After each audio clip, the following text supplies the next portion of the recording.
जानवर लेना किवें दा जानवर खरीदना है। और सोने नबी पाक ने फरमाया 4 ऐब जानवर होवन ते जानवर ना लिया जे।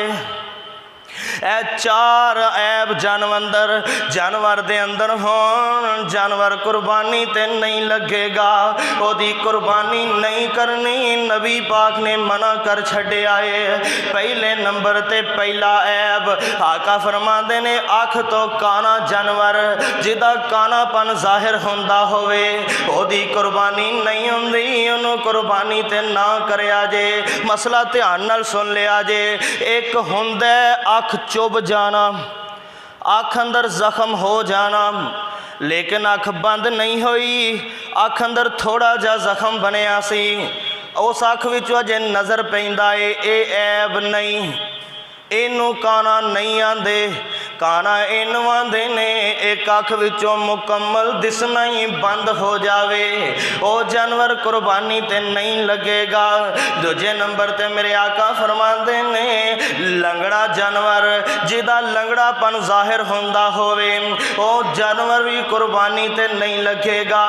लंगड़ापन जाहिर होवे ये नहीं कि बाज़ जानवरां नूं ए सरन दी बीमारी हुंदी है, वो थोड़ी देर बह के जदों उठ के चलन लगते ने, कुछ 5-7 कदम तक लत खिंच के टुरते ने, बाद अंदर ठीक हो जाता है। ये लंगड़ापन नहीं, ये तो आरजी जिहा है, ये तो सरन की बीमारी है। लंगड़ापन केड़ा है या कि लत टुट गई है दोबारा जुड़ गई है, वो ठीक चलन लग पिया, ये भी लंगड़ापन नहीं। अगर वाजे जदों भी टोरीए लंगड़ांदा होवे, जदों भी चलाइए लंगड़ा के चलदा होवे, ओदा लंगड़ापन वाजे हुंदा होवे, ऐसा जानवर भी कुर्बानी ते नहीं करना, ऐसा जानवर भी कुर्बानी ते नहीं लगेगा।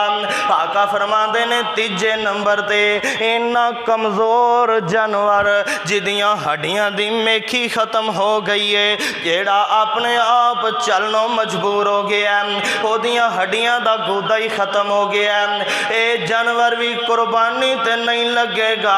जेड़ा बहुता लिस्सा ते कमज़ोर जिहा जानवर है, बहुता माड़ा जिहा जानवर है, ये भी कुर्बानी ते नहीं लगेगा।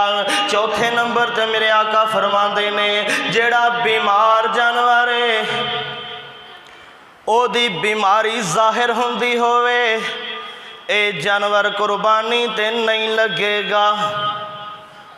फिर सुन ले, काना जानवर, लंगड़ा जानवर और कमज़ोर जानवर ते बीमार जानवर, एक जानवर कुर्बानी ते नहीं लगते अगर बीमारियां ऐब जाहिर होंदे होन।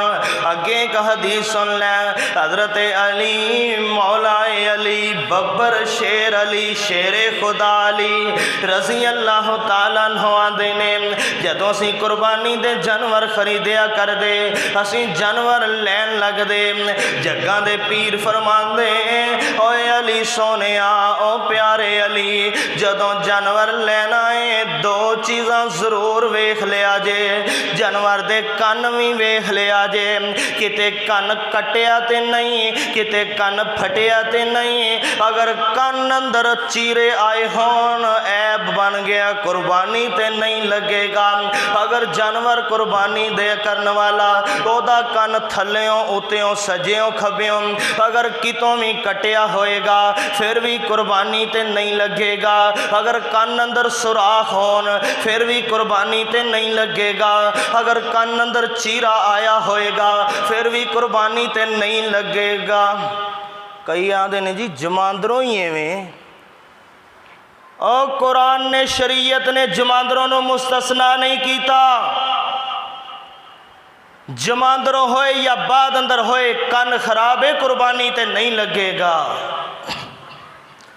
दूजे नंबर ते आका फरमाते ने जदों कुर्बानी दे जानवर नूं खरीदना है ओदे सिंग भी वेख लैने ने, ओदे सिंगां नूं बड़े ध्यान नाल वेखना। बह जाओ काका, किधर चले हो? बह जाओ, सारिਆਂ ਨੂੰ तंग करदे पै जे। फरमाया उन्हां दे सिंग चेक कर लिया जे, किते सिंग टुटिया होया ते नहीं, जिस जानवर का सिंग टुटा होवे वो भी जानवर कुर्बानी ते नहीं जे लगदा। हुण बाज़ दफ़ा तुहाडा सामना इवें भी होया होएगा, मंडी अंदर चले गए हो, किसी घर अंदर चले गए हो, वैड़ा वेखन वास्ते, वच्छा वेखन वास्ते, ये आंदा नहीं जी इहदा सिंग ते बिल्कुल ठीक सी, एवें बस असी खूबसूरती वास्ते इहदे सिंग साड़ दिते सन निक्कियां हुंदियां ही, या इहदे सिंग कट दिते सन, बराबर जा सिंग सोहने लगदे ने। ये झूठ मारदे ने। एक सिंग टुट गया, दूजे नूं बराबर करन वास्ते कीता है, नहीं लगेगा। अगर झूठ ना भी मारन, सिंग टुटा बराबर ना भी करन, फिर भी रगड़ छड्डिया या के गर्म करके सिंग साड़ छड्डिया, अल्लाह दी तखलीक नूं बदल छड्डिया। सूरा निसा पढ़ लो, अल्लाह दी तखलीक नूं नहीं सी बदलना। सिंग कट्टे होण बराबर करके, सिंग साड़े होण, फिर भी कुर्बानी ते नहीं जे लगदा। आका फरमांदे ने कन भी वेख लिया करो, आका फरमांदे ने सिंग भी वेख लिया करो। अगर ये ऐब होणगे कुर्बानी ते नहीं जानवर लगेगा।